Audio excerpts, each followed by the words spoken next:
Well, I must say you are all a very well-behaved crowd because you have sat down and we can get underway on time, so thank you very much. Good evening, ladies and gentlemen. Duncan Munn, president of the C.D. Howe Institute. I'm honored to be here tonight to address such a distinguished crowd. As president of the C.D. Howe Institute, I'm really proud to represent a nonprofit national research institute that is committed to improving the country through promoting smart public policy. Our goal at the C.D. Howe Institute is to make Canada the best place to live, work, invest, and raise a family, and we come to the work every day to achieve that mission. And it's great to look out into the crowd and see so many familiar faces and a few new ones as well. Thank you for joining tonight and braving a good Toronto February winter day. Welcome back to winter. It's not the only return, of course. A long time, too long in fact, has passed since the pandemic forced us to put a hold on our in-person events. Many of you followed us onto our online platforms, which introduced our work to a broad range of Canadians, but there's nothing quite like a buzz of a crowd. So we're back, and we're back in a big way. So thank you for joining us.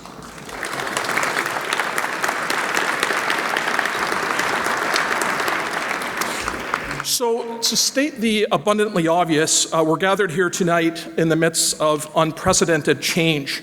The pandemic has transformed our lives in ways we couldn't have imagined, frankly, and it's exposed the fault lines that have emerged in our healthcare system. There's so much I want to say on this topic, and for those of you that know me, it's hard to keep me quiet. But that job to talk on this falls to an esteemed group of debaters who will bring their expertise and insights to this important discussion. It's enough for me to say that this one policy issue is one where every Canadian has skin in the game, so tonight's discussion really is especially important to us all. In a moment, we're going to call upon my colleague Bill Robson, CEO of the Institute, to come to the podium. Bill will formally introduce the debaters, he'll formally introduce the jury, and of course he will moderate tonight's debate. Now, if anyone has seen Bill yield the famous C.D. Howe Institute timekeeping paddles, and I know many of you have, we are in very good hands and he will ensure orderly dialogue. So debaters, beware. And to Bill, thank you for all that you do and thank you for being our moderator tonight. And we can clap for Bill, it's okay.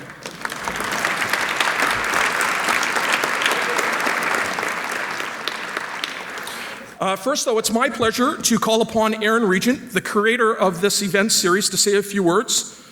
Aaron is making an enormous contribution to civil society and to Canada's prosperity through his charitable work and, of course, his storied business career.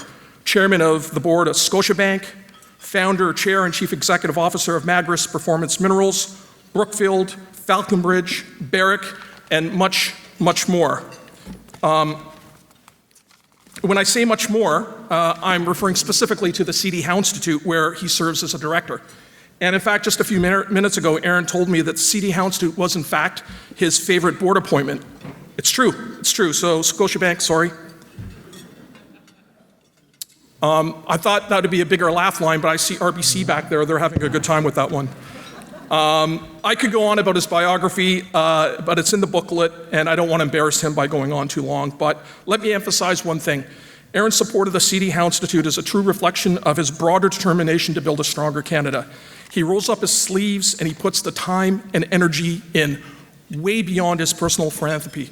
From the topic selection to the debaters to the question, Aaron is deeply involved in all aspects of this series. It's really, truly a collaboration. And it's a great privilege for all of us at the Institute to be working with him. So with that, Aaron, thank you so much for making tonight's debate possible. Please come to the podium.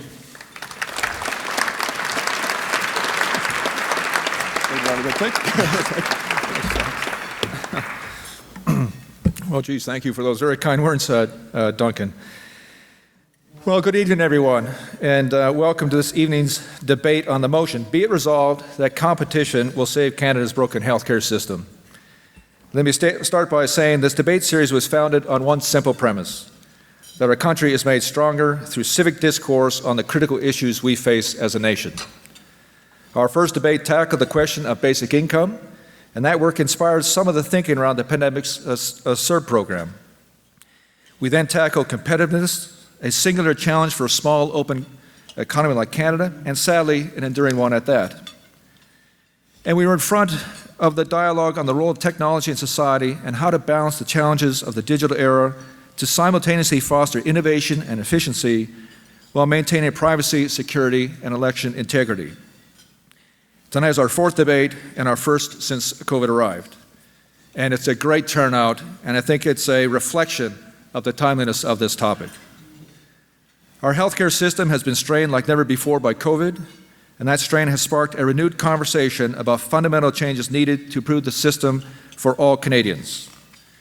The question before us is whether competition can help to improve the system, which many believe to be in a state of crisis. Can competition lead to greater efficiency, better quality of care, and more accessible services? Or does it risk creating a two-tiered system with the wealthy having greater access to health care than the less fortunate? We're going to hear from both sides from our four eminently qualified debaters who will be introduced more formally in a moment. But let me just say to Shaun Francis, former Premier Clark, former opposition leader Mulcair, and of course Danielle Martin, we are so grateful for your presence. I know this will be a, yes.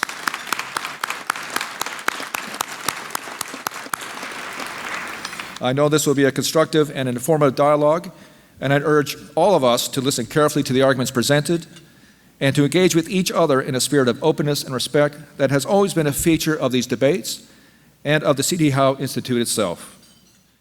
It is the tradition of this serious, nonpartisan dialogue that I'm both so honored to nurture as a benefactor of this series and as a director of the C.D. Howe.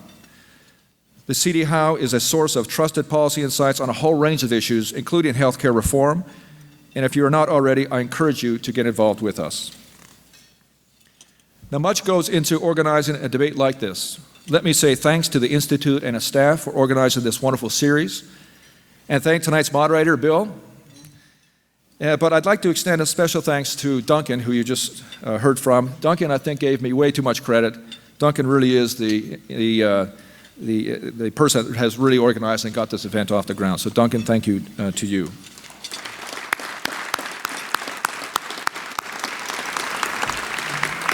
I'd also like to express my appreciation to our debaters and our esteemed jury members, who also will be formally introduced in a moment. They've all generously offered their time and expertise to help us explore this critical issue. And finally, I would also like to extend my gratitude to you, our audience. You've taken your time to join us for this important debate. Let it be the start of the dialogue and not the end. So let us engage in this debate with an open mind, respecting each other's viewpoints as we explore this topic. But before I close, let me note that every discussion of healthcare in Canada in 2023 needs to include recognition and thanks to our incredible people in healthcare for their efforts through COVID. Their dedication and hard work, along with all the other frontline workers, ensured our system did not collapse under the strain. Whatever challenges the healthcare system faces, there is no debate that we would be in a far worse place without the champions who keep the system going every day. To you, we say thank you.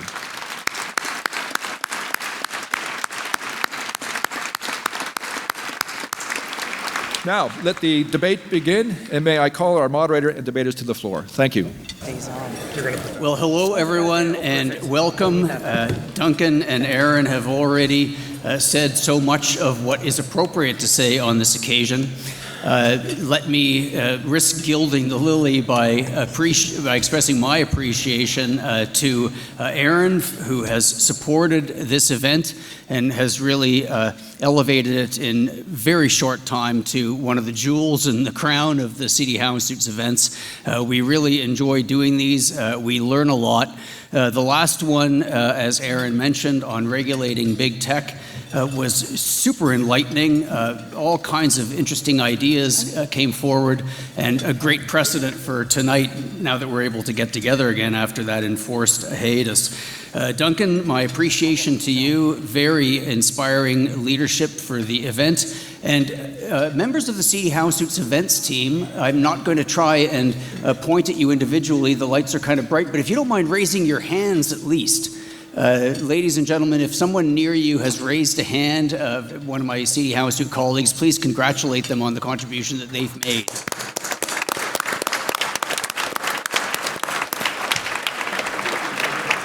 With respect to the topic, again, I've been preempted in a very good way when it comes to the importance of the topic. I guess I'll just say, since Duncan advertised that the CD Howe Institute is motivated by making Canada the best place to work, invest, live, raise a family, we'd also like it to be a good place where if you get sick, you get care, and if you are providing care, you're satisfied that you're able to do it. And get the results that your hard work warrants. And so we're very interested to get the views of our debaters tonight about how to make that happen. Competition might mean competition from profit-making institutions or not-for-profit-making institutions outside the existing system. It could mean alternative channels of funding of public money. The debaters will let us know what they think about these various options and the prospects for improving healthcare in Canada or not if we went down some of those roads. I will be very quick in introducing our speakers. Let me direct you, not for the first time, to the pamphlet in front of you. Even the telegraphic biographies that you'll see here don't really do justice to the credentials and accomplishments and depth of the speakers. When you're a debater, you kind of get forced a bit two-dimensional. These are nuanced people, and you'll see that, notwithstanding that we're kind of pigeonholing them on one or the other side of this particular debate. On the affirmative side, we are delighted to have at the podium Christy Clark, former Premier of British Columbia. Doesn't begin to do justice, but for the sake of introducing her and getting her quickly to the microphone, that is Christy Clark. We have also on the affirmative side Shaun Francis, who is Chair and CEO of Medcan, among many other roles in business and in public life. On the negative side, and that doesn't necessarily mean that they're negative people, but they have a particular set of arguments to make that are clearly important in the Canadian scene. We have Tom Mulcair, former federal leader of the official opposition, much else besides. You'll know him, among other things, if you listen to the radio on a regular basis. And Dr. Danielle Martin, professor and chair, Department of Family and Community Medicine at the University of Toronto, and a very well-known and widely cited author on healthcare. While we are up here, let me also introduce the jury. And I'm going to be, again, very telegraphic. Their bios are in front of you, and it wouldn't do for me to take too much time on this, but they're going to be giving us the benefits of their thoughts both before and after the event. And we look forward very much to seeing what their thoughts are about the topic and then about the debate. The chair of the jury is Janet Davidson. Janet has done just about everything in healthcare. Delighted to say, among other things, former Alberta Deputy Minister of Health and a senior fellow at the CD Howe Institute. We have Laura Dottori-Atanasio. She is the president of Element Fleet Management Corp., CD Howe Institute board member. We have, I think Christine Elliott is here. Is she here? I'm not sure that she is Over here. there. I'm sorry. Yes, I didn't. Christine Elliott, former Ontario Minister of Health and Deputy Premier. We were to have Fred Horn, senior fellow at the CD Howe Institute, former Alberta Minister of Health. Weather kept him from the event, but he's here in spirit, and if you don't know Fred and haven't heard him on healthcare, seek him out. We have Mitzi Hunter, member of the Provincial Parliament in Ontario for Scarborough-Guildwood, former Ontario Minister of Education, Associate Minister of Finance. Mitzi, thank you very much for being here. We have Kwame McKenzie, CEO of the Wellesley Institute and Professor of Psychiatry at the University of Toronto. Kwame, thank you for being here. We have Aaron Regent, and he needs no introduction. He's certainly a formidable jury member in addition to his other duties. We have Rosalie Wanch, who is the research lead at the CD Howe Institute on healthcare, and a very able and valued colleague. And we have Verna Yu, who is the interim provost and vice president academic at the University of Alberta, former head of Alberta Health Services, and no stranger to the CD Howe Institute Forum. So, how does this work? What we are going to do is we are going to have an initial vote on the proposition. And those of you who have attended some of the events that Rudyard Griffiths ably acts as impresario for will know how this works. What we do is both the jury and the audience are going to vote, and we will have tallies that will appear on the screen, he said confidently, within about 3 minutes of the clickers being pressed. The clickers are on the table in front of you, and what we invite you to do is to simply press a button. If you make a mistake, don't worry, you can always override your first choice by just hitting the one that you intended to make. And I don't have specific instructions about how to hit these things. I've been told they will appear on the screen. Will they appear on the screen? There you go. I won't even attempt to read it. Tell me if they don't make sense. Does anybody want further explanation of that? So, the answer that you'll be asked to do is to press 1 or 2, depending on whether you are in favor or against the proposition that competition will save Canada's broken healthcare system. So there is how you indicate your choice. You either agree, or you disagree, or you're unsure. I believe we have about a minute for you to register your votes, and then there will be a pregnant pause while the technology sorts it all out.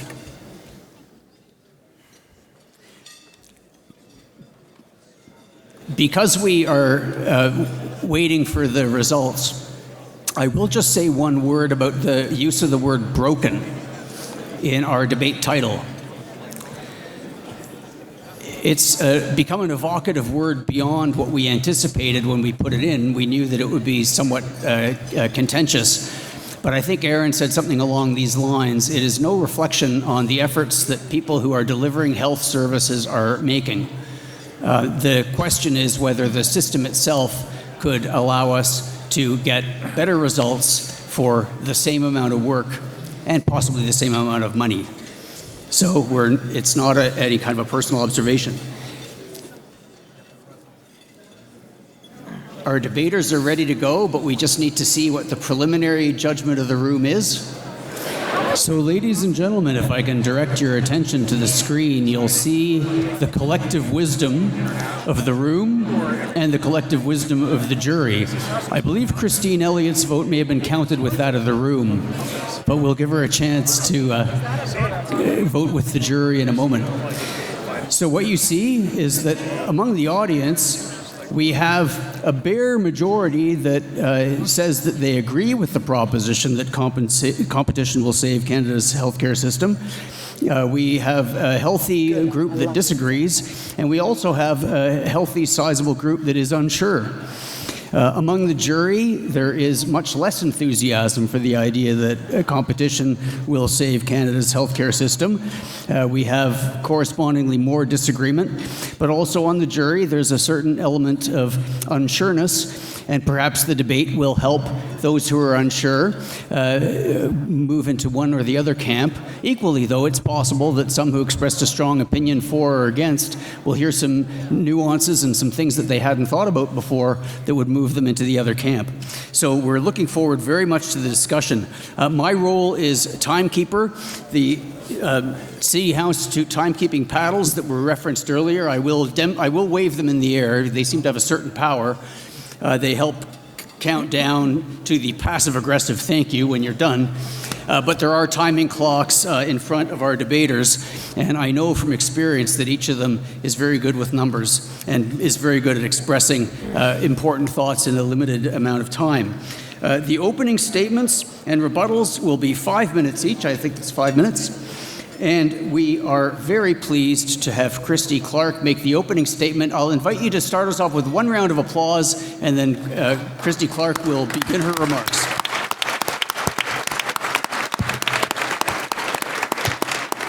Well, thank you very much, Bill. Thank you very much to the City Howe Institute. Thank you, Aaron. Aaron, by the way, you should know, is also asking each of us to whom we would donate $10,000 as part of this. And I've chosen Sheway, which is an organization in Vancouver, which supports 300 pregnant homeless women in the downtown east side to be able to keep their babies and live healthy lives. So thank you, Aaron, for that. And Dr. Martin, Tom Mulcair, who's done such great service for the country, and of course Shaun as well. So we're all here because we all care about healthcare. That's why we're here. We care about the system. And for, I think, all of us, we feel like it's something that differentiates us from our neighbors to the south, when we often feel like there's precious little difference between us, although maybe not these days. And when we think about healthcare too, we think of it as a way to be equitable and to share with the people in our country. That's why we're here. But how do we save it?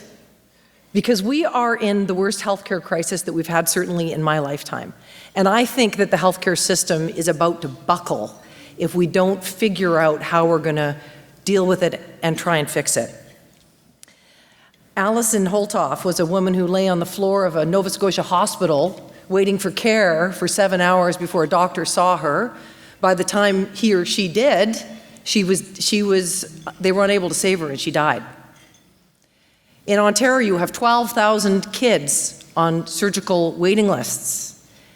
And think about your children when they were 3 years old, if they needed their leg fixed, and how different they would be at 5 years old by the time they were 3 or 4 inches taller. We have to fix this system. And we know that because we've had hundreds and hundreds of commissions and groups that have looked at it and told us almost all the same things that we need to do to fix it. And we've tried to fix it over the years. Some of those fixes have happened in different provinces in different ways. Very few of those have stuck. And so what we've done is we've decided the way to fix it in Canada is to just give it more money. And that hasn't worked. And my argument to you tonight is that we need real, profound reform in our healthcare system, something that we haven't tried in Canada, but it's being tried around the world, if we want to make sure that this system continues to work. Because healthcare budgets in provinces across the country eat up about 40% of all the revenue that governments spend. And governments are now cutting education in order to pay for healthcare. A healthcare system that was designed for the 60s, when there were a lot more young people than there were old people. A time when complex care wasn't something that was nearly as complex as it is now. A time when technology was different. A time when drugs were cheaper. All of those things. But we still have essentially the same system in Canada today that we had in the 60s. And we can't pay for it anymore. And even if we could, money won't fix it. So I want to talk to you tonight a little bit about how I think that we can fix this. In regions and in provinces, in every one, your governments, and I was the head of one, put billions of dollars into a hospital-based system that is a government monopoly, which is not accountable to anyone. The things that hospitals and health regions hate the most is to tell politicians and provincial governments where the money went. Politicians know the bare minimum about what is actually spent and how it is actually spent in hospitals. The public doesn't know what's working and what isn't. The public doesn't know, for example, how many people come back to your local hospital because they got an infection in the surgical room, because it differs between hospitals pretty dramatically. We don't know which hospitals are doing more C-sections than anybody else on a Friday afternoon when doctors might be busy or have something else to do. We don't know any of those things, but we do know this. We have about 11 great healthcare systems in the world. The Americans is the 11th. It's the most expensive and it has the worst outcomes. Ours is 10th. And we spend just about more than anybody else in the world. If we have the most expensive healthcare system, or one of them in the world, shouldn't we have the best healthcare system in the world as well? Well, we don't. And I think what we need to do is think about how we introduce some competition into the system. And the competition doesn't have to be just from the private sector. We can create competition within the public sector if we can create accountability within this public sector. If we can measure the public sector, we have ways to work together. So I'm just going to give you 4 last points, Bill. The first is this, that I think will frame the debate. First, we have to admit that in Canada the system is broken and we're prepared to do something to fix it. Second, we have to stop thinking about the only alternative to Canadian healthcare is the American one. Europeans are doing way better than us, and they have systems that are mixes of public and private. We have to remember that a public hospital-based system doesn't have to only be public or private. It can be both. And we have to allow choice where government monopolies exist so that patients and workers can decide where they want to be, and in doing so, create the incentive for our public system to try and do better. Sorry, Bill. My introduction was so long. We were a bit slow starting the clock, so in fact there was a grace period there. Thank you very much. Hey, I thanked Aaron, I thanked you, I thanked the CD Howe Institute, Bill. We wouldn't have missed any of it. My apologies. With that important precedent set or not, we now go to Tom Mulcair. Tom, thank you very much. Over to you. Thank you very much. And I want to start off by saying I am so impressed that everybody showed up tonight after that superstorm. I had an inspiration knowing that there were going to be this many people. I left Montreal at our place in the Laurentians at 5 in the morning. When Poiliev is talking about the Laurentian elite, he's talking about me, because I actually live in the Laurentians, made my way to Dorval, and flew here on the first flight that once they opened up Billy Bishop. So it's an absolute delight to be here with you. But coming in a bit early gave me a chance to meet the folks at the C.D. Howe Institute. And what an incredible group of people. The background, the depth of experience, the education, amazing place. If you go back to 2015, one of the keystone analyses of our system, and this all has to be based on information, objective analysis, and evidence. A lot of that great work was done here. And I want to say thank you to Aaron, Regent, for inspiring this series, because I think that that's the number one thing missing right now in the discussion around healthcare is debate. The day before yesterday, Ontario introduced Bill 60. Now, you'll never know it by reading the title or anything in it, because it all talks about integrated community healthcare. Good luck trying to find the word private in there anywhere, but we all know that that's where this is headed.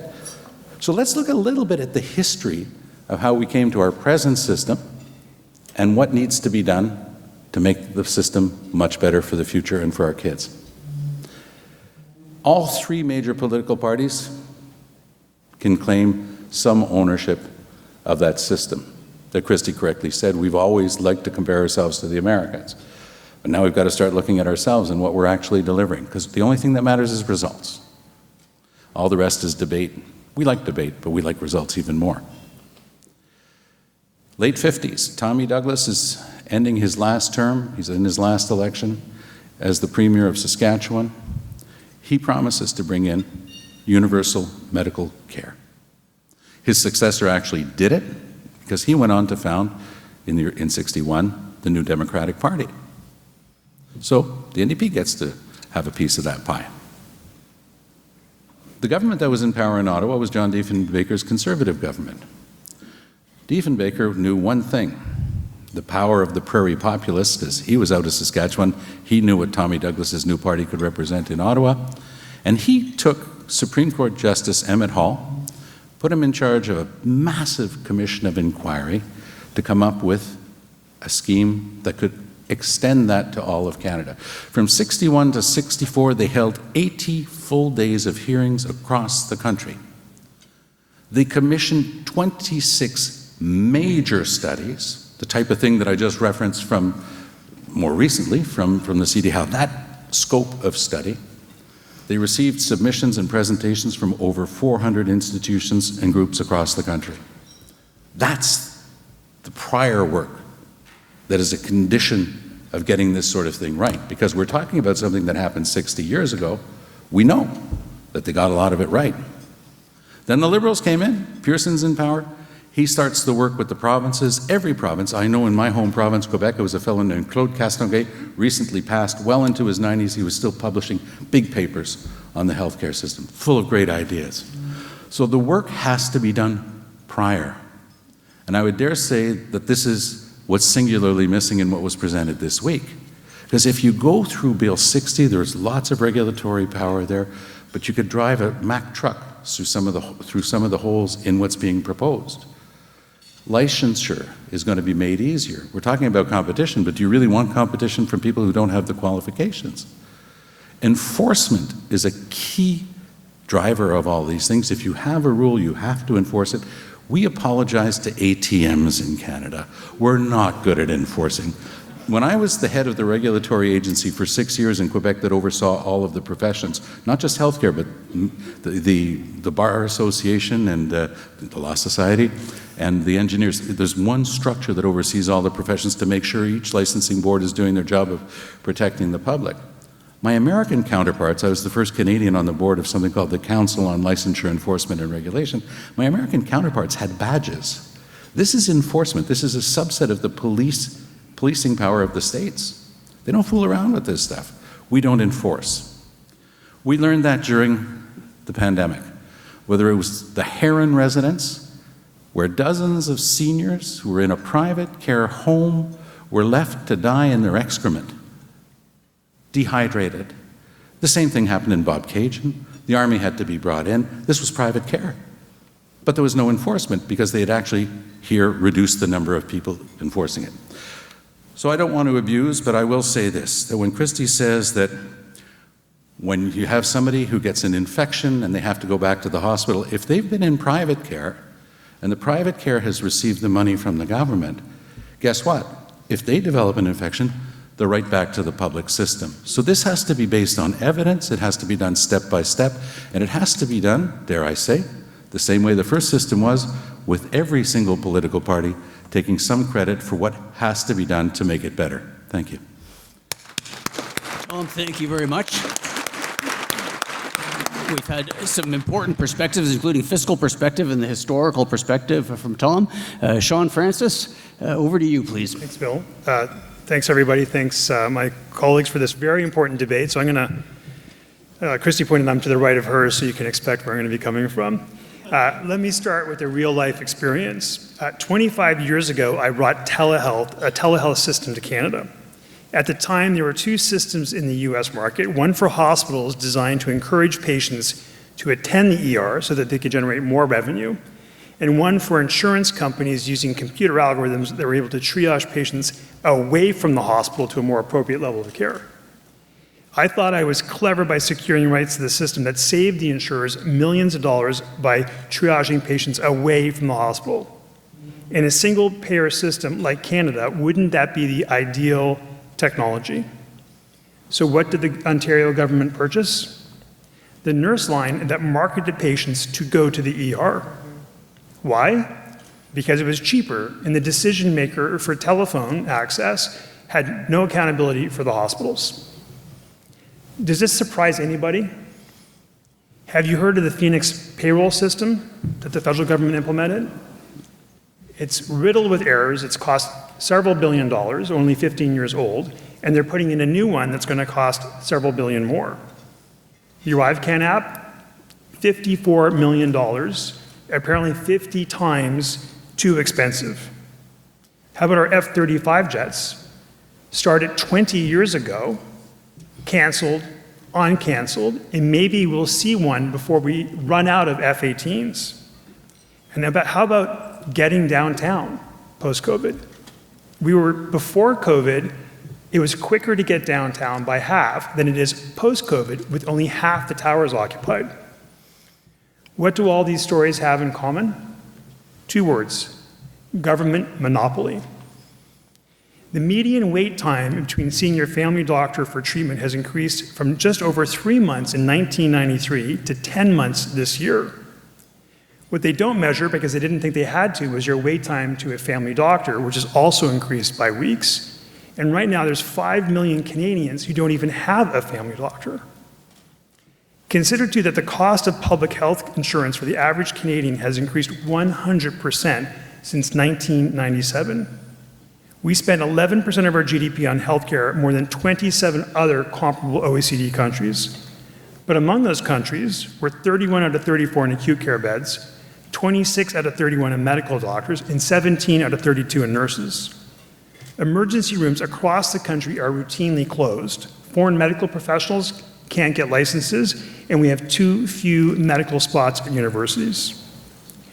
Currently, we have 1.3 million Canadians on a waiting list for a procedure, many life-threatening, and most recently, even the BC Supreme Court acknowledged that people are dying on the waiting list. Typically, from the counter-argument, you hear, oh, if only we could spend more money or be more innovative. How many times have we seen the federal government do a new deal with the provinces? It seems like a Canadian ritual that every few years, a new healthcare accord of the century is done. And spend more with what? In 1967, Canada was the world's 9th largest economy. Today, it's 17th. In terms of income per person, we've fallen from 3rd to 15th. Ontario is the 3rd most taxed jurisdiction in North America after Nova Scotia and Newfoundland. And Canada's GDP per capita is 1/3 less than the US. Since 2008, combined federal and provincial debt has doubled from $1.1 trillion to $2.1 trillion. That means that over 15 years, our debt to GDP has gone from 53% to 75%. Also consider you consume 10 times the healthcare you do after 65 that you do before 65. And over the next 20 years, the number of Canadians aged 65 and older is projected to increase by 50% to 11 million people. Ladies and gentlemen, we don't have a healthcare system, we have a queue system. And we're out of money, caught an ideological dogma that has resulted in us having one of the worst performing healthcare systems in the world. Every system in the world that is superior to ours has a competitive, private alternative to the universal scheme. If Canadians want a world-class healthcare system, then they need to think world-class. Competition will ensure that we get there. Thank you. Shaun? Thank you very much. Very forcefully expressed some key examples and very much to time. Thank you, sir. Danielle, over to you. Thank you. Little level set. On March 10th, 2020, in what can only be described as an act of deep denial, I packed my suitcase to go away for March break with my family. Instead, the following day, the WHO declared COVID-19 a global pandemic, and I was named medical lead for my hospital's pandemic response. So I went instead on a very different journey with a much bigger family of healthcare workers and leaders across Canada, many of whom are in this room. Over the ensuing 3 years, what did this broken queuing system we call Canada's healthcare system achieve together? Let me give you an incomplete list. We procured massive quantities of supplies and distributed them across the country. Personal protective equipment, swabs, hand sanitizer, ventilators. We massively ramped up testing capacity. We stood up assessment centers, drive-through clinics, mobile outreach teams to go into shelters, long-term care, and congregate living facilities. We trained and retrained healthcare workers to do new forms of care. We instituted billing codes and protocols for COVID-at-home clinics and virtual care for people with acute and chronic medical problems. We opened field hospitals and tents in parking lots. We participated in clinical trials to determine which drugs to use and at what doses. We collected data about who was most impacted by the virus. Data, lots of it made transparently available, and we allocated resources accordingly when they were scarce, like testing, drugs, and vaccines. We moved patients out of hospitals that were overwhelmed, whether that meant from Scarborough to University Avenue or from Saskatchewan to Ontario. We sent teams of workers into long-term care facilities to try to stem the impact of decades of poor design, understaffing, profiteering, and under-resourcing on our elders. And we stood up one of the world's most successful vaccination campaigns, learning from early design mistakes and adopting community-based strategies that were unprecedented at that scale. For those of us at the front lines of leadership and care delivery, this meant getting up every single day for months on end and inventing new ways to do our jobs. It meant sweeping away silos, it meant taking away the rules, it meant innovating, it meant trying new models, and when they didn't work, redesigning and trying again.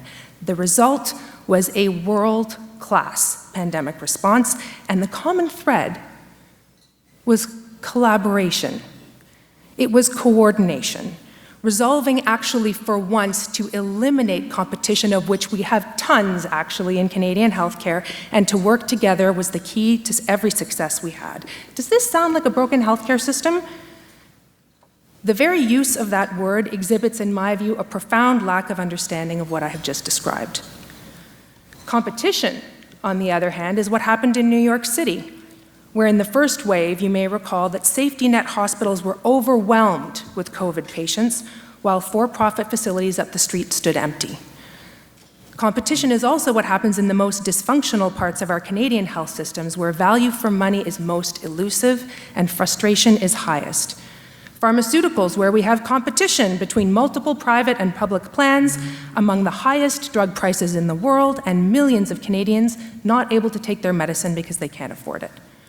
Long-term care, where for-profit homes in Ontario compete to care for our elders, and where elders had a 78% higher mortality rate from COVID-19 than in the not-for-profits. Electronic records, where vendors compete for our business, but have seemingly no incentives or requirements to be interoperable with each other. We probably apologize to them for that. Competition in a true market for any good or service requires a set of conditions. This includes having a large number of buyers and sellers making homogeneous products, perfect knowledge among buyers and sellers, and total mobility of the factors of production. None of those exists in healthcare in Canada or anywhere else. Patients are not savvy consumers choosing between near identical products on the basis of prices or their bells and whistles. They are sick people in need of compassionate care close to home. And providers are not in endless supply, able to move freely around the market. They are highly trained, expensive resources who need to be marshaled to the area of greatest need. The World Health Organization, friends, is projecting a shortfall of 10 million healthcare workers by 2030. Where will the supply come from for the competition my colleagues would have us support? So let's be real, we have a long road of recovery ahead. It's going to be really hard. Service backlogs, human resources shortages, mental health impacts. The coordinated effort required will probably dwarf what we have just achieved. But we are charged here tonight with saving Canada's healthcare system. When my family member or yours starts hearing voices that aren't really there, when one of us steps out into the snowy street tonight and gets hit by a drunk driver, when our aging parents leave the stove on by accident, it's not competition that will save us. Only collaboration can bring us hope. Thank you.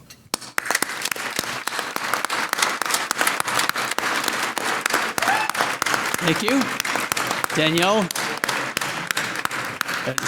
Important perspective from something that's all too fresh on our minds right now.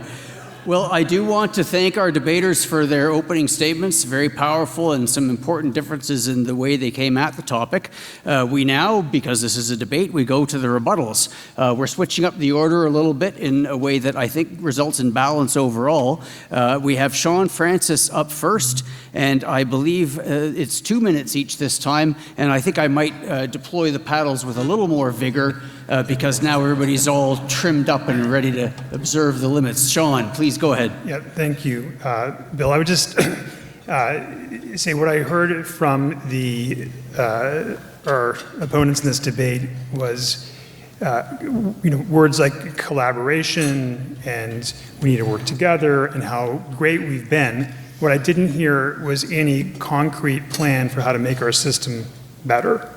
Our system, and I can also, I'll acknowledge that private care, we have shareholders, we have boards, we have litigation, right? There's absolutely zero incentive to deprive patients of the best possible care, right? That's it. In fact, at the public system, if you have an issue, which we have many times with some major hospitals, there is only one hospital.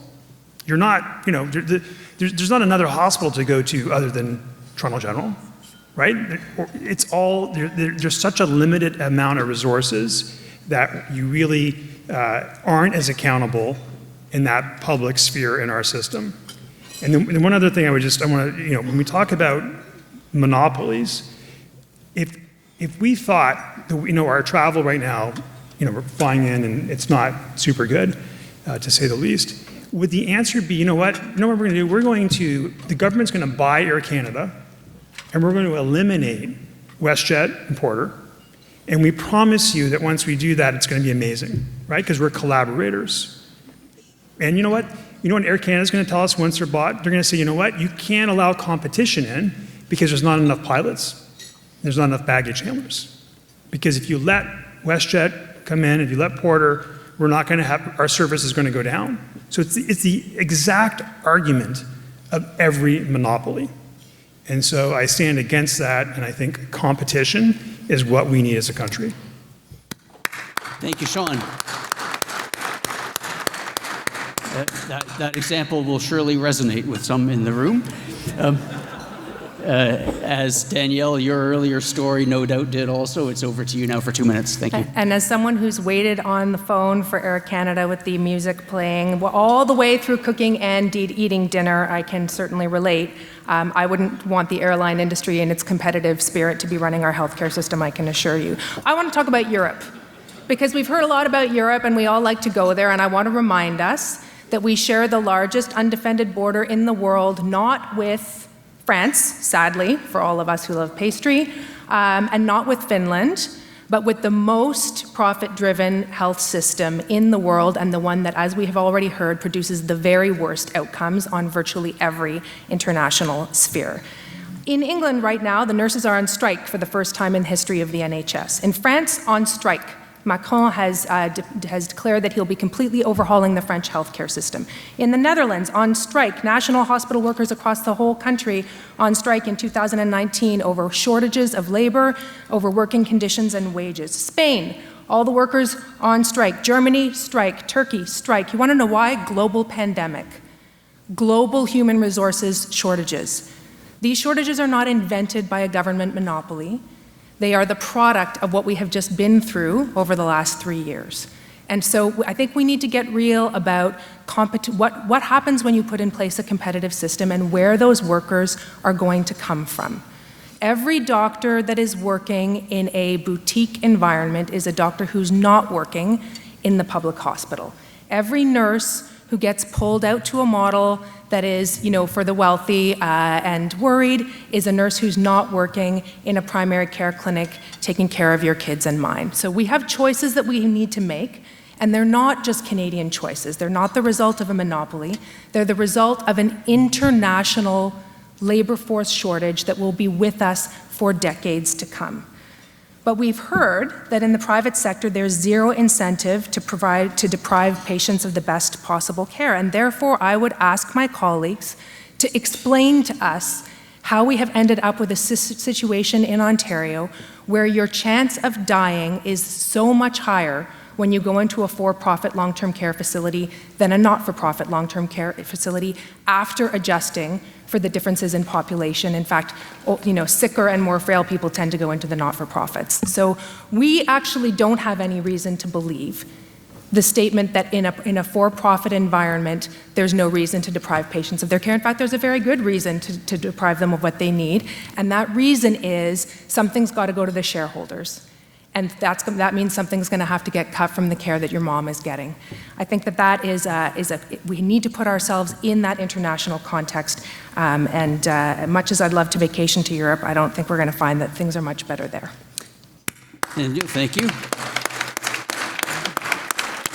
And without a break, we're now going to go to Christy Clark for her 2 minutes. 2 minutes. 3 points. The first is, the shortages of doctors and nurses are actually a product of government monopoly. Governments decide across the world, in the Western world, how many medical spaces we create and how many nurses spaces we create. In the UK, they're talking about doubling the number of medical spaces that they have to try and create some capacity in the coming years. That is exactly an example of how government monopoly creates shortages. So that's the first thing. The second I would say is we did an amazing job in Canada in collaborating when it came to the pandemic. But so did Britain. And they have a mixed public-private system. And so did other countries in the world. Not all of them, but many of them are equally proud. And it wasn't a function of having public and private. I think it was a function of having countries that care about social equity like we do in Canada, like they do in the UK, like they do in France and Germany, Sweden and Denmark. And the third thing I would say is that competition between the public and private sector doesn't mean that the private sector is always privately funded. Countries in Europe that we can look to use private facilities to deliver public services that are public paid. There are private insurance companies that offer the public insurance to citizens. But what they do through that model is they give people a choice about what they want. And I think this, at the core of this argument, in addition to how are we going to save healthcare, is are we going to have a healthcare system that is focused on citizens, on patients, on people, on allowing us as individuals to make decisions about what we want? Or are we going to continue to have a system that is all about what governments, what bureaucracies, what civil servants, and what healthcare unions want? Because that's the healthcare system that we have today, and it's only by including some competition to the system, like the Europeans do, that we'll be able to make that change. Thank you. An important contrasting view on Europe. Christy, thank you for that. And Tom, you deliver our fourth rebuttal. Thank you very much. I'm going to concentrate on a study that was done at Oxford and published in The Lancet last June. We're talking about having evidence-based decision-making. I'm going to read from it. Private sector outsourcing corresponded with significantly increased rates of treatable mortality. That's not an opinion. That's The Lancet. That's Oxford, unless you want to contest that. There's a big difference between the thought of saying, well, somehow competition will magically produce better results. Now, there's one area where Christy and I do agree, and I think it comes from the fact that both of us have spent a long time in government in addition to spending a lot of time in politics, because they're not the same thing. In the province of Quebec right now, they're thinking of creating an agency to largely take over some of the functions of the ministry. And there are good precedents in terms of public administration for doing that and getting a good result. As I said in the first round, the only thing that matters is the result. Thank you. Thank you very much. You certainly closed on a statement that I think would get, if we were to do a vote now, you'd get a very strong vote in favor of that.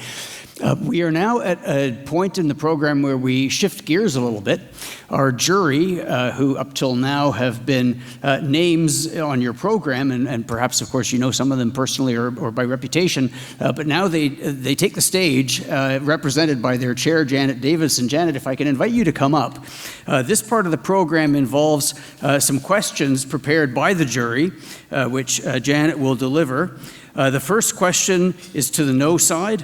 And we'll invite the no side to take 2 minutes to answer. The second question will be to the yes side, and then Janet has a couple of questions for both sides. Janet, if you're comfortable taking the podium, please do. Sure, thank you very much.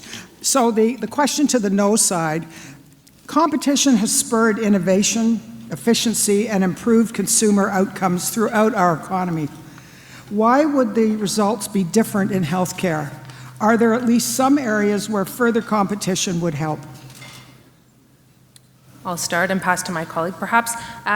So I think it's a big myth that we don't have competition in Canadian healthcare. Actually, we have tons of competition in Canadian healthcare. On the payment side, as we've heard, around drugs, long-term care, home care, physio, dental, all of the things that you pay for through your private insurance and out of pocket, that's competition of payer. And on the delivery side, tons of competition among providers, and in fact, as we've heard, a complete absence of collaboration. And so I think that this notion that we don't have competition, or this characterization that everything is a government monopoly, is actually, it's false. We have more competition, in fact, than is healthy for us. When you think about the aging of the population, the rise of chronic disease, and the complexity of the services that we need to provide, the need for information flow and collaboration to happen across silos. So is there a situation where you've got a high volume, low acuity, super simple thing that you're doing, and you can somehow manage to do it for people and give them a choice of their provider without sucking any other resources out of the public system? Go for it. Knock yourself out. But that's not going to save Canada's healthcare system. The real work is in the areas that are hard and complex, and those are the areas where actually what we need to be doing is requiring, and here's where we all agree, accountability from providers and from payers and from the system at large, as well as from the Canadian public about what it is that we're doing. Tom, do you want 25 seconds? If you do, it's yours. Well, the only thing that I'd add is if you're going to be talking about competition, it has to be on an even playing field. You have to be comparing comparables. And very often that's not the case because the public sector takes all comers. The private clinics, look at the examples, look at Shoulders. Okay, you got an underlying condition, you're overweight, you smoke, bye. And look at the numbers we've got. So if you're going to compare things that are the same. If you want competition, make sure that one of the competitors doesn't have 50 pounds on their back added to them during that competition. Thank you, Tom. A round of applause for the answer, please. We are now back in the capable hands of Janet. Okay, so now to the yes side. Canada has slipped in the world ranking of health systems, we've heard this earlier, partly because of inequity of access. Won't private sector competition draw resources, notably workers, away from the public system, increasing this inequity? Won't more competition only benefit those who can afford alternative services? The shortage of doctors is not the product of a private-public mix or having competition between the two. We know that because in Europe they have an acute doctor and nurse shortage, and almost all of their systems are a mix of public and private. And so the problem is we have a doctor shortage and we have a nurse shortage because governments around the world, the developed world, have not educated enough doctors and nurses. And if we want to solve this problem, it's not by even thinking about this issue of public and private, which is totally unrelated. The problem is there aren't enough of them. We need more, we need to educate more, and that's a government decision that we have failed to make over many, many years. Yeah, well said, Christy, and I will just reiterate that competition increases the supply. A monopoly reduces the supply. There's no other system in the world that looks to Canada as a model. Every other system that's superior to our system has some mix of public and private providers and public and private insurance. There's simply not another example for Canada. And they have superior healthcare systems. So that's really my single point. We need to look at how other countries do it and find our version of that. And they struggle with the same issues with supply, acknowledging that, especially after COVID. But no one is saying, you know what, the answer to that is to create a Canadian-style monopoly. Thank you very much. Now I've got two additional questions that are for both sides. The first is, Canadian healthcare suffers from poor continuity of care and features silos of administration, funding, and others. Would competition help break down these silos and help continuity of care, or would competition increase fragmentation? Should we go to the affirmative side on this one first? Do you want to start with that? Sure. Again, I think when you put the customer at the center, then there's an incentive to collaborate more than it is right now. So I mentioned the stat of how, your median wait time from general practitioner to referral to treatment is 10 months. I don't know if some of you who are in the business might know. Do you know how we get a referral in Canada? Your family doctor faxes the specialist. And you don't know the specialist has received the fax because they don't answer the phone. And they don't have anyone in the office that does. And they're not, because their queue is so long, they really don't care if they got the fax or didn't get the fax. And then how you get the result back is that they fax you. Same thing. So this is not a system, we don't have a system that's technologically advanced, has had any incentive to advance themselves to collaborate or integrate. Many other countries in the world, like most of Europe, which I'm very familiar with, you can book online anybody in the public system. And that's like the last thing you can do in Canada. So to answer your question, I think competition, again, will encourage advancement. And why do they do that in Europe? Because they have to work to make sure that the patients come to them. And if you had to choose between a system like the one that Shaun just described, which is what we have, or a system like the one in Europe, where private operations and public operations are all competing to try and do their very best to make sure that you go and use their facility by letting you do things like book online. Which one would you like to choose? I was picking this up. I'm going to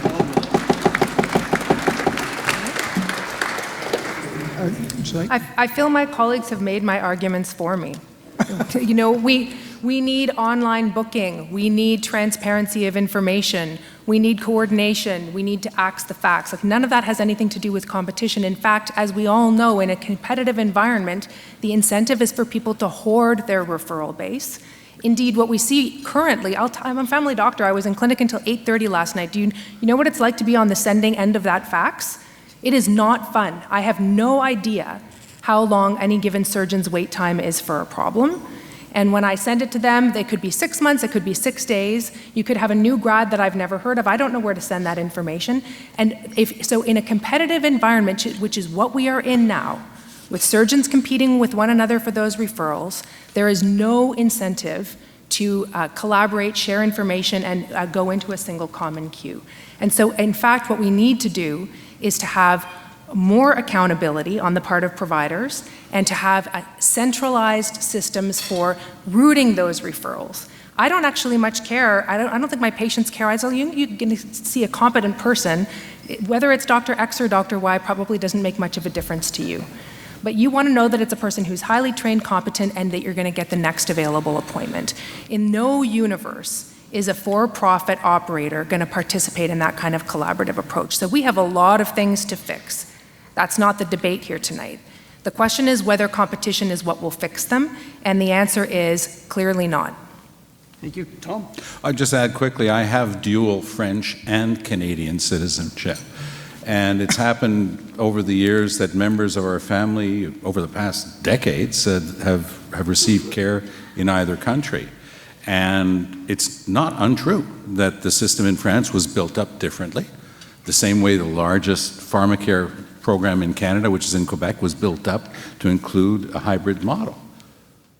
But it's not true that there are not problems with the French system. There are huge problems with it because, as Dr. Martin correctly pointed out before, there are huge strikes going on, and it's not in one or the other, it's in both at the same time because the system itself has huge problems as well. So it's interesting. The comparative method is a good way to get information, but that's the information that informs the decision-making process. But what I've seen here with Bill 60 is you come in with the result and then you're trying to backfill to explain why that result, more privatization, was the right decision instead of doing it the other way around. We're putting the cart before the horse. Thank you, Tom. Should we pose this one to the negative side first? Yeah, this is, again, for both sides, but the last question is, competition can come from a variety of sources, not just the private sector. Are there forms of competition within the public system that deserve consideration? So I'll ask you, Danielle or Tom. Tom and Danielle, or Danielle and Tom? Well, I'll try to give it a shot. Are there forms of competition that could exist within the current system? The answer is obviously yes. And that's why creative people who know something about public administration, who can compare models and say, you know what, this system actually works and it's producing a better result, and if you compare it, it's good. But you have to be willing to look at all the evidence like you do in a court case. I'm a lawyer, and I do know that there have been a couple of major court cases where there have been tons of evidence presented, and the evidence tends to conclude that our system is not broken, our system is heavy, because it's the way it was built up, but it's also fair. Because one of the things that nobody talks about when you're trying to go over to a more private model is that when you are picking and choosing, you're providing that care to people who are a little bit higher up the socioeconomic ladder. And there is a leveling effect in our current system where the frustration that is felt at the lower ends, there's no answer for it, but the people who are better off are saying, okay, well, we'll put a little bit more money into it, but we'll have access to something different. We love two-tier public services in Canada. So many provinces provide money to private schools, But that money comes out of the pockets of workers who can't afford to send their kids to those private schools. And that's what worries me about some of what I hear about more privatization, is that you take the money from the people who won't access that system and pay for a system that will be there for people who are better off. I'd like to point to an example in British Columbia, actually, of competition, a form of competition that I think is upending the public system, and that is the First Nations Health Authority of BC, a completely independent, self-governing, Indigenous-led model of care for the Indigenous people of British Columbia that is having a superb impact on health outcomes. Why? Because it's community-governed, it's community-owned, it's built by the people who know their communities well, and it includes Indigenous ways of knowing. It includes Indigenous approaches to how we think about healthcare and medicine, and it's totally separate from the rest of the BC health system. So if we're including in our definition of competition, community-governed and community-led models that come from the ground up, that are owned by people who know how to build the services that their own communities can trust, I'm all for it. There's a form of competition I'd be down for. Thank you. And I absolutely agree with Dr. Martin about that. When we created the First Nations Health Authority in British Columbia, we had no idea, we'd hoped, but we had no idea it would be as successful as it was.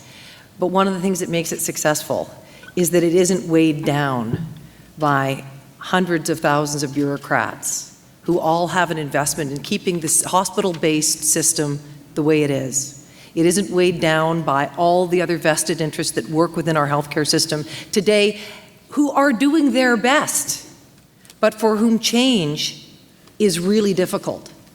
The First Nations Health Authority is an example of a reform to healthcare that worked because it is outside and separate from the system that we have now, which has proven itself enormously resistant to change.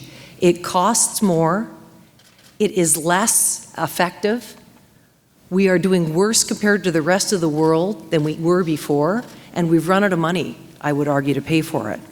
We need to start thinking about different models, maybe like the First Nations Health Authority, but maybe like the one they have in the Netherlands, maybe like the one that they have in Sweden, maybe like the way that they handle healthcare in the UK. Everybody else, as Shaun says, does it differently. We stand alone in what we do, and except for the United States, we are the worst in the Western world at what we deliver for the people of Canada. Thank you for that. Shaun, you have a few seconds left. I totally agree, Christy. There's all of those countries, and let's look at Asia as well, Japan, Singapore. There's so many countries that have a mix of public and private insurance and public and private provision. And you can be a not-for-profit or a for-profit and still compete. In fact, when they compete, both get better. So this idea that you only can have one or the other, or one overall monopoly, I think is a total fallacy, because we're the only ones doing it. And if we keep doing it, we'll be back in this room 4 years from now, and I'll have new stats, more debt, more waiting lists, still faxing.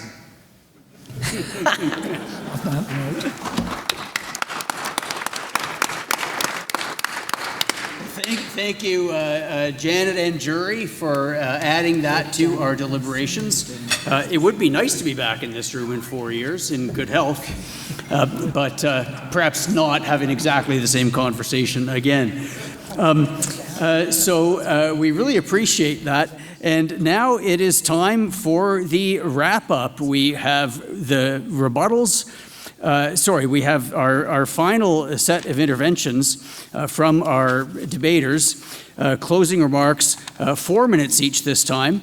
And we are on time. I'm very pleased to report, and I do thank our debaters, and I also thank Janet for that. The order for the closing remarks of 4 minutes each will be Tom Mulcair. We'll then go to Shaun Francis. We'll then go to Danielle Martin, and we'll finish with Christy Clark. Tom, if you're ready, we'll go. Thank you very much. When you've spent a long time in government and in politics, you come to these grand realizations. I'm about to share a couple of them with you. When what you're doing doesn't work, try something else. I know, it's profound, but I've worked on it for years and I've come to that. Tony Blair once said to me, in public administration, there are only two things. There's that which works and that which doesn't work. Now, of course, I remember using that anecdote with some of my colleagues in the NDP, and they immediately tagged me as a Blairite, and it really hurt my reputation with my colleagues. But I do think that Tony Blair is a good model of public administration, so I have to say that I am in violent agreement with Christy Clark when she says a lot more could be done in terms of public administration. Now, she says they have hundreds of thousands of bureaucrats in BC. If that's the case, they should start working on it right away.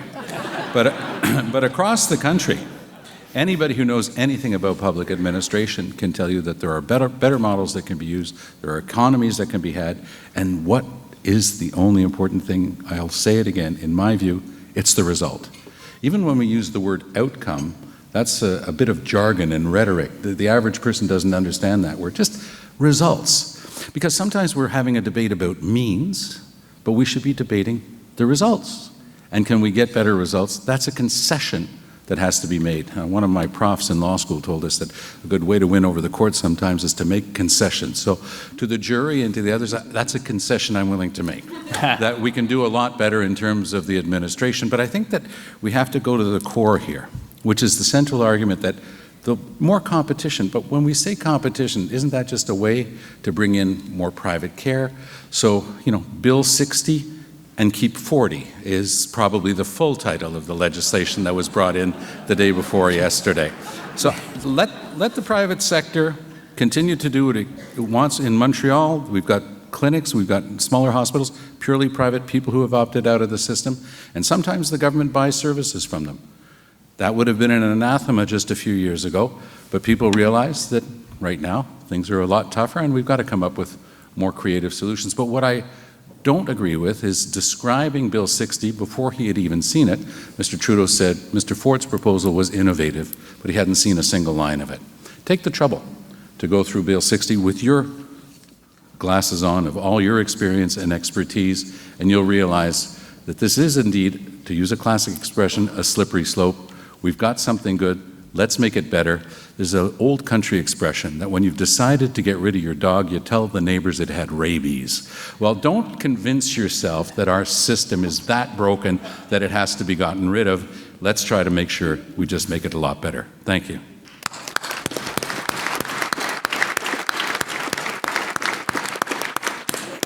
Terrific concession and terrific rhetorical flourish and some real substance to it as well. Thank you, Tom. Shaun, you're up. So thanks again, Bill. It's a very important discussion, and at times I'm a tad cynical about it simply because we've been watching it happen year on year on year. But I want to leave you with some, offering a solution, right? So I'm going to put it, because I know even, we're all very reticent to, change is a big deal, right? And what you have is safe. And then we can use motherhood terms to say, hey, let's improve around the edges and we can get together and we'll figure this out, join hands. But it simply hasn't happened, over and over and over again.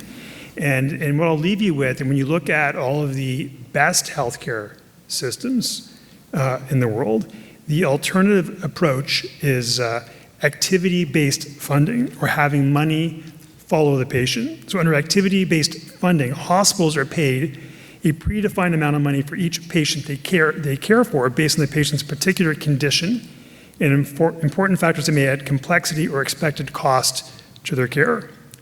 The developed world's highest performing universal access healthcare systems all employ private providers in the delivery of universally accessible services and they have activity-based funding for hospital and surgical care.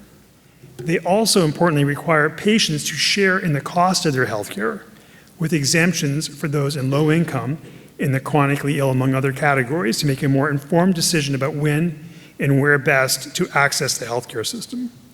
Cost sharing reduces the demand for healthcare services and leads to a restructuring of a patient demand based on the cost of services.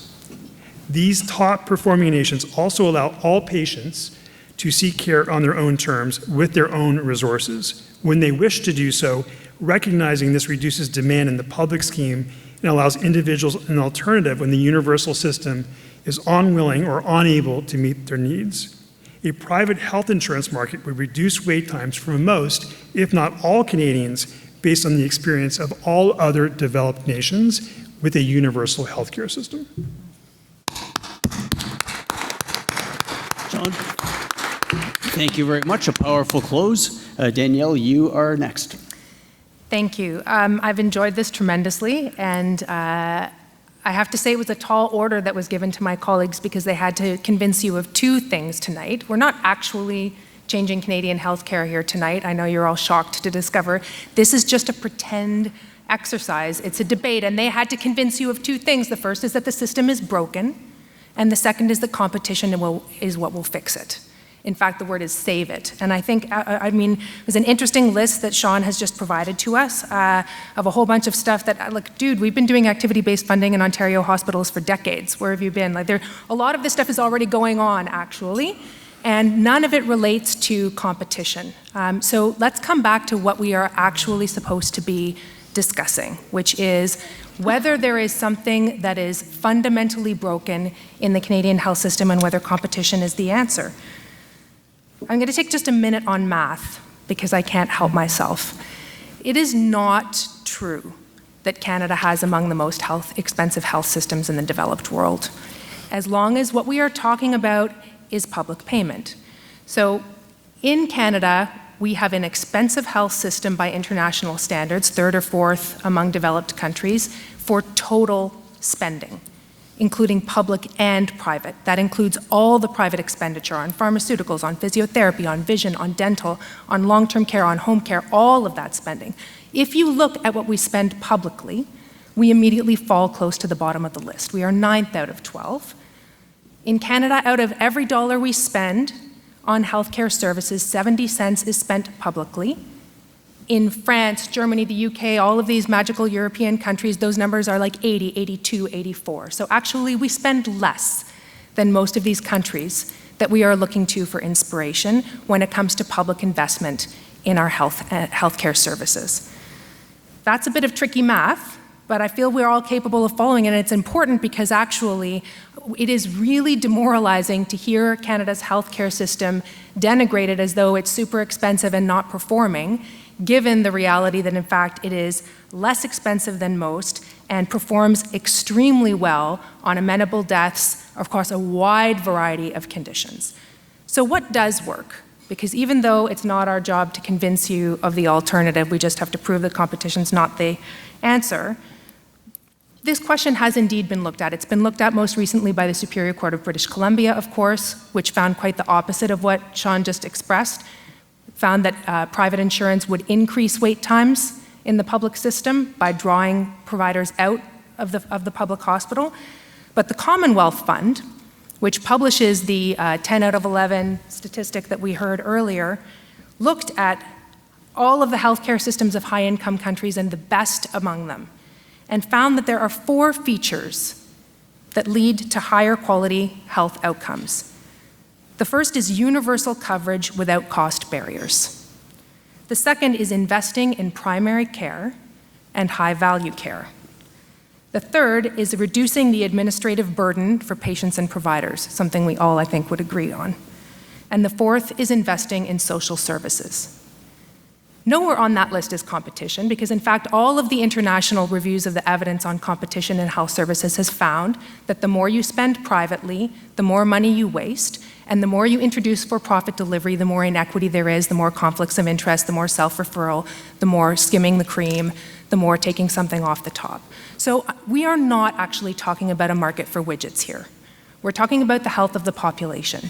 And if what we want to do is to save Canada's health systems, which are in dire distress right now, we should be investing in those 4 things: universal coverage, investment in social services, primary care, and reducing administrative burden. That is where I plan to put my energy. I would like to invite you all to join me. Thank you. Thank you very much. In addition to the substance of the comments, I will give a gold star for acknowledgement of the debate format and the structure of the resolution. Very nice. Christy Clark, last word goes to you. Thank you, Bill. I apologize for taking a little more time off the top because I asked my son, he was at the school debating team, and I said, well, so what's your best advice? Because this is the first time I've had a civilized debate probably in my entire career. And he said, well, we all know that you can't be nice, so just be on time. So anyway, I'm going to try and be on time for this one. And many thanks to everybody on the stage here tonight. It has been a civilized debate, and I hope it's been helpful for everybody in thinking about some of the issues. And I totally agree with Tom that the whole thing is about results, because it's all about people. It's all about citizens. What we get out of our healthcare system that's so precious to us and that we pay for, 40% of our provincial healthcare budgets, it really matters for people. It isn't just a numerical calculation, as I know both everybody on the stage would say. And I would also say, though, when we think about healthcare, I try and remember this, that we have to find ways to make our system be more accountable to the people who pay for it. And that's one of the most important ways to make sure that our system works better. Because if you go to most hospitals, in most provinces, you ask most premiers or most health ministers, how much does a heart operation cost to do in the Lower Mainland? They would not be able to tell you.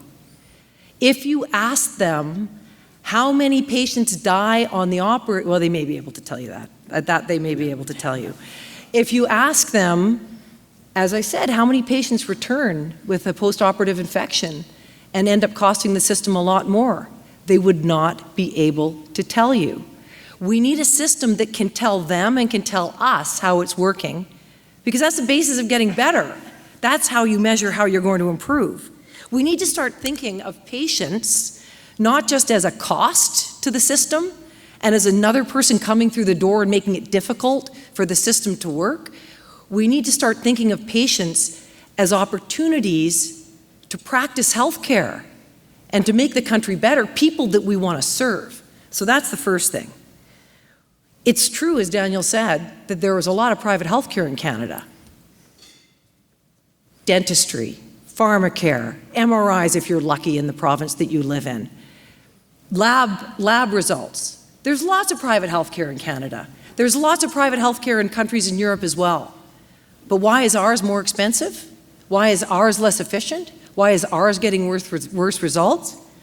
It's all because we put so much money into a hospital-based system that is unaccountable and I would argue unreformable without introducing some competition to it.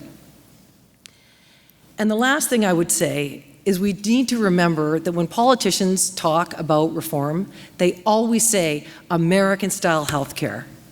And they've turned this whole dialogue into the third rail of Canadian politics that nobody can talk about. We can't even have a civilized discussion outside the C.D. Howe Institute about whether or not healthcare is working and whether or not we can have competition. We should be able to talk about it. But maybe we shouldn't talk about American-style healthcare. Maybe we should talk about Dutch-style healthcare.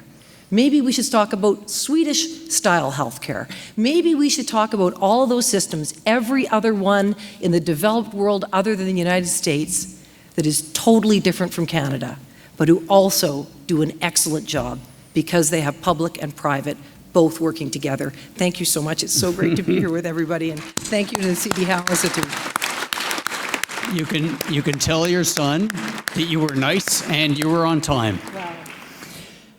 Debaters, if you would like to sit, there are chairs. Please relax if you so choose, because you've been on your feet and thinking, is it not? It's been like a Nancy Pelosi kind of speaking opportunity for me up here, I have to say, Bill. I hope you're in comfortable shoes. No, I'm not. It. That's what I'm saying. It's like Nancy Pelosi.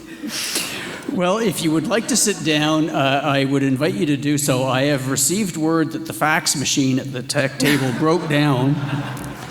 What we would like to do in order to make sure that the vote proceeds smoothly, given that we have less bandwidth to receive than we expected, is to invite the jury to vote first.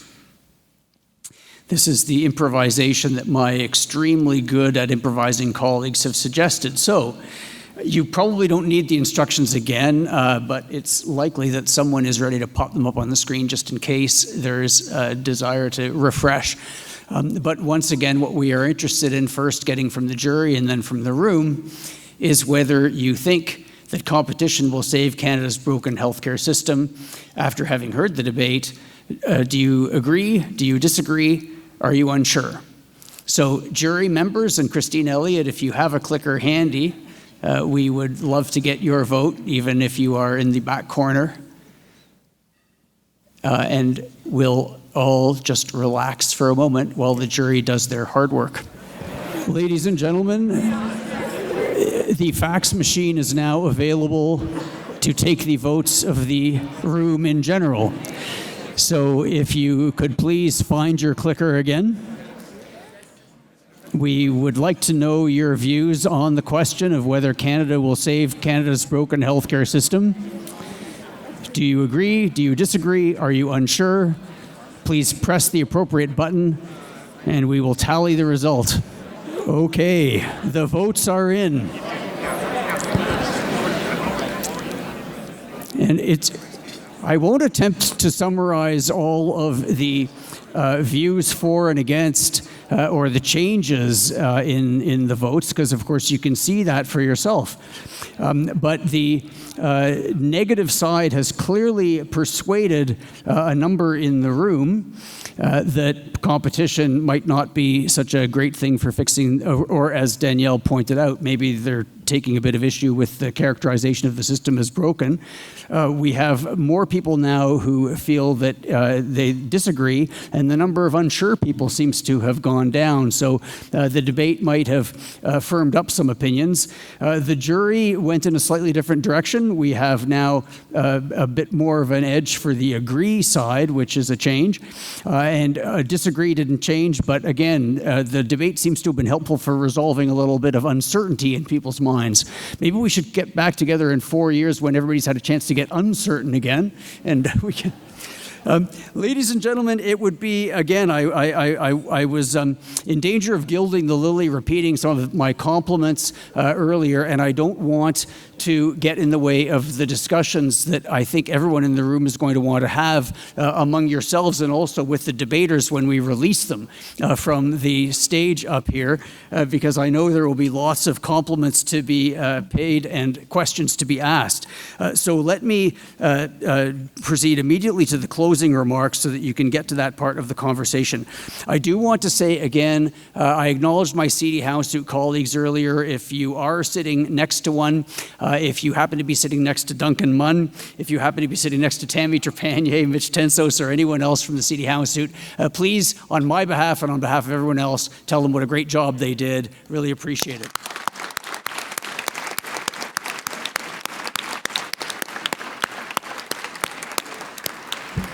To our speakers, Christy Clark, Shaun Francis, Danielle Martin, Tom Mulcair, you've already applauded them a few times, but another round is nevertheless much in order.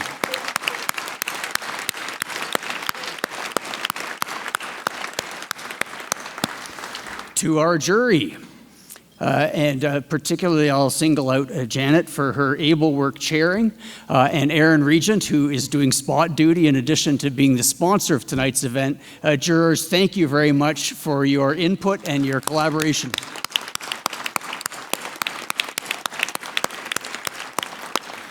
We have a number of organizations that purchase tables, so they're in the program. I won't read them out, but I do invite you to look at that. We really appreciate the support for the event and, of course, the vote of confidence in the nature of the debate and for the substance that we've heard tonight.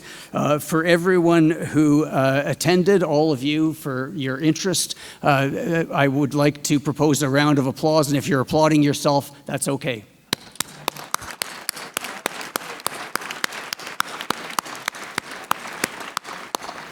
Aaron, again, debaters, really appreciate it. Enjoy the rest of the evening, and you've had lots of new things to think about, and I look forward to a lively conversation. Thank you.